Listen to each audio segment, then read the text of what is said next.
आदरणीय श्री 1000 श्री महंत पासाराम जी तथा छात्रावास अध्यक्ष तथा समस्त शिक्षक गणों को मेरा सादर प्रणाम। मैं भरत निवासी कक्षा 10 का विद्यार्थी आप सभी को गणतंत्र दिवस की हार्दिक शुभकामनाएं देता हूं। आज गणतंत्र दिवस तथा मेरे जन्म दिवस के उपलक्ष्य पर मैं अपनी वास्तविक परिचय देना चाहता हूं। प्रणाम। मैं भी वही हूं जो आप है, मां भारती की संतान। आपकी तरह मेरी सराहों में भी तपस्वियों का तेल भरा है।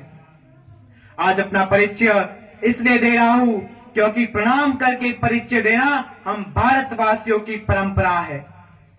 भारत, मैं उस भारत से आता हूं जिसके होठों पे गंगा, हाथों में तिरंगा है। मैं उस भारत से आता हूं जो कभी सत्यम शिवम सुंदरम, कभी वंदे मातरम, पंजाब सिंध गुजरात मराठा उत्कल बंग है। मैं उस भारत से आता हूं जो ठुकराए हुए लोगों की शरण स्थली बन जाता है और 7 समंदर पार परदेशियों को भी ब्रदर एंड सिस्टर्स कह के पुकारता है। वसुदेव कुटुंबकम के सिद्धांत पर जिया भारत वह नीलकंठ है जिसने खुद भी पीकर दूसरों को अमृत पान किया। मैं उस भारत से आता हूं जिसने विश्व को हितोपदेश और कर्मयोग सिखाया, लेकिन खुद को कभी अपना और पराया ना सीख पाया। मेरा भारत कर्मण्यवादी कारस्ते गाता है, तीनों लोक का स्वामी होकर भी मां कल चुराता है और महाअवतार होकर भी मां के हाथों मार खाता है। मैं गौतम के भारत से आता हूं जहाँ जनहित के लिए एक राजपुत्र सन्यासी हो जाता है।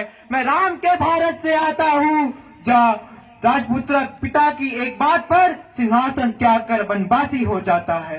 मैं उस भारत से आता हूं जहाँ स्त्री को उसके स्वाभिमान से पहचाना जाता है और मां को मां शक्ति कुंती माना जाता है और 5 पतियों वाले द्रौपदी को देवी माना जाता है। मैं उस भारत से आता हूं जो शांति का पहला संगनाद और मानवता का अंतिम आसरा है।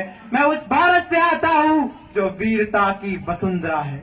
मैं अपनी वाणी को विराम देते हुए अटल जी की प्रसिद्ध कविता भारत जमीन का टुकड़ा नहीं प्रस्तुत करना चाहूंगा। भारत, भारत जमीन का टुकड़ा नहीं, एक जीता जागता राष्ट्र पुरुष है। ये वंदन की भूमि है, ये अभिनंदन की भूमि है। ये वंदन की भूमि है, ये अभिनंदन की भूमि है।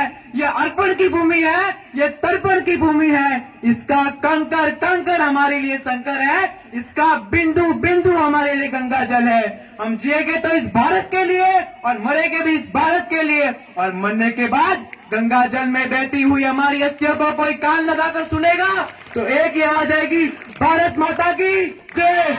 धन्यवाद। भरत के द्वारा ओजस्वी कविता हमारे समक्ष प्रस्तुत की गई। मैं गीता, बाइबल, कुरान रखता हूँ, सभी धर्मों का मैं सम्मान रखता हूँ। मेरे पुरखों की जागीर है लोगों, मैं अपने दिल में हिंदुस्तान रखता हूँ, मैं अपने दिल में हिंदुस्तान रखता हूँ। कार्यक्रम